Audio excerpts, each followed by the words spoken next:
তো আচ্ছা, এবার আদার্স যারা আছে তাদের খাবার হচ্ছে আজকে ভাত, এই লাউ দিয়ে ডাল,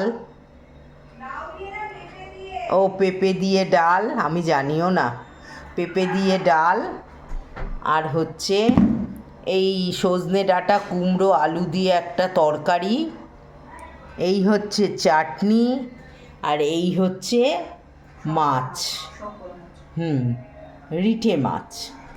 ঠিক আছে, এই দেখাতে পারলাম কি না জানি না, তবে চেষ্টা আমি করছি।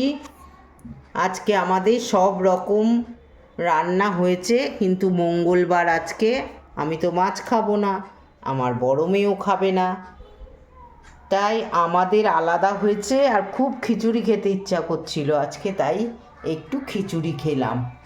ঠিক আছে, খিচুড়ি আর ওই পাঁচমিশালি একটা তরকারি করেছে। তবে আর কি, খেতে বসি, রাখছি।